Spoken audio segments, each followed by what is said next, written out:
பத்திரம் புஷ்பம் பலம் தோயம் யோமே பக்தியா பிரயச்சதி. இந்த ஸ்லோகம் ரொம்ப பிரசித்தம். ரெண்டு இடத்துல வருது. ஒண்ணு கீதையில இதே வார்த்தை அப்படியே வருது. பத்திரம் புஷ்பம் பலம் தோயம் யோமே பக்தியா பிரயச்சதி. ஐயா நம்ம குருக்கள் ஐயா முதல் நாள் சொல்லும் பொழுதே அழகா சொன்னாங்க. நம்ம கிராம மக்கள்கிட்ட வேலிகள்லாம் எங்கே பார்த்தாலும் சாதாரணமாக நொச்சி கிழுவை வில்வம் இதெல்லாம் தனியாக ஒரு இடத்துக்கு போய் நம்ம பயிர் பண்ணி அதை பறிக்கணுன்ற சிரமம் இல்லை. அருகம்பொருள் எங்கு பார்த்தாலும் மண்டி கிடக்கக்கூடியது. அதெல்லாம் நீங்கள் எடுத்துன்னு வாங்க அப்படின்னு நம்ம ஐயா சொன்னாங்க.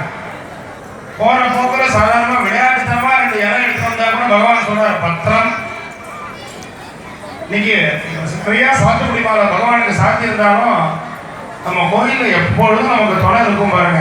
நந்தியாவட்டம் அது கடவாள சாத்திக்க எப்பொழுது அழகாக இருக்கு. சுவாமிக்கு பார்க்கும் பொழுது நித்தியப்படி எப்பொழுதும் 365 நாளும் பூக்கக்கூடிய புஷ்பம். மழை பெய்தாலும் பூக்கும், பனி பெய்தாலும் பூக்கும். ஒரு காலம் ஜலம் விட்டாதான் புஷ்பம்ன்றது இல்லை. எந்த கால நியமும் இல்லை. நந்தியாவர்த்தம் என்று அது அந்த நந்தியாவர்த்த புஷ்பம் அழகான இந்த மாலை. அந்த மாதிரி ரொம்ப எளிமையாக இருக்கக்கூடிய தும்பப்பூ. பத்திரம் புஷ்பம் பலம் தோயம் பழங்கள்.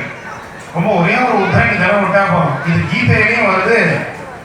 ரொம்ப ஒரு உத்தமமான ஆகமம் சிவ தர்மம்னு ஒரு ஆகமம். அந்த சிவ தர்மம்ன்ற ஆகமமும் இதே வார்த்தையை சொல்றது.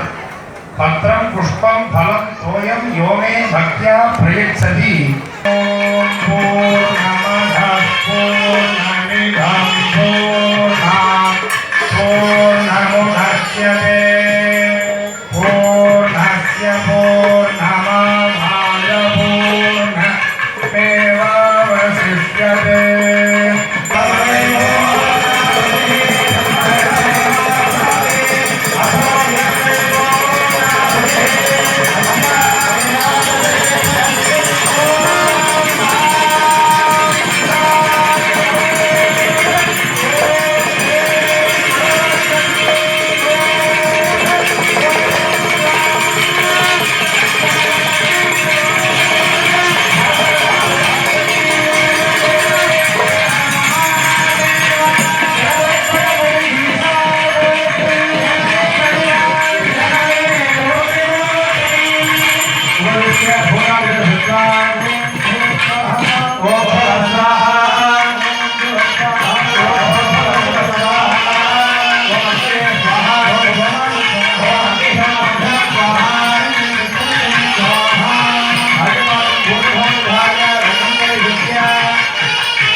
பெருமக்கள், வேத விற்பனர்கள், ஓதுவாமூர்த்திகள், நாதஸ்வர வித்வான்கள் எல்லோரும் அவரவர்கள் தன்னுடைய பணிகளை மிக அழகாக செய்து வருகின்றார்கள்.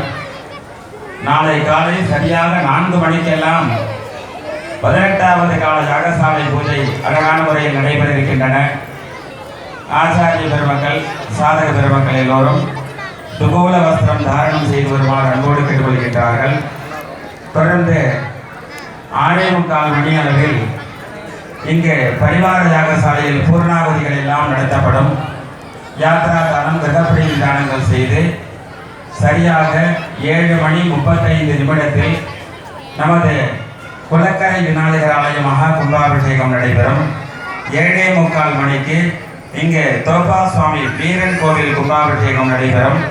அதனைத் தொடர்ந்து 8 பிரதான யாகசாலையில் சமுதாய கிரமமாக பூர்ணாகுதிகள் நடத்துவார்கள்.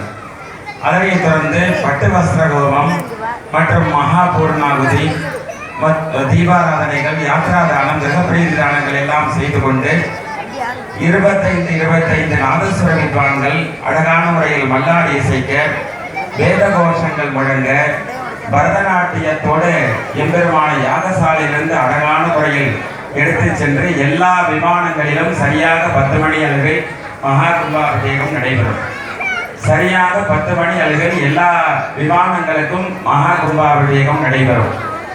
எப்படி எல்லா விமானங்களிலும் 10 மணிக்கு நாம் கும்பாபிஷேகம் செய்கின்றோமோ, அதே லக்னத்தில் கீழே இறங்கி வந்த உடனே முக்தீஸ்வர பெருமானுக்கு எப்ப கும்பாபிஷேகம் நடக்கிறதோ அதே நேரத்தில் முக்தீஸ்வர பெருமான், அதே போன்று சொர்ணவல்லி அம்பாள், ஆதி விநாயகர், அழகநாதர், மந்தாரவணேஸ்வரர், நிர்த்தன கணபதி, தட்சிணாமூர்த்தி, ஆக்ஞா கணபதி, பிதர்லிங்கங்கள், சுப்பிரமணிய பெருமான், காசி விஸ்வநாதர், மகாலட்சுமி, பிரம்மா, மகாவிஷ்ணு, சண்டிகேஸ்வரர், துர்காம்பிகை, நவக்கிரகம், நால்வர், பைரவர், சூரியன், சந்திரன், பெருமாள், நந்தி, பலிபீடம், ஐயனார், பிரஜகணபதி, நாகர் உள்ளிட்ட எல்லா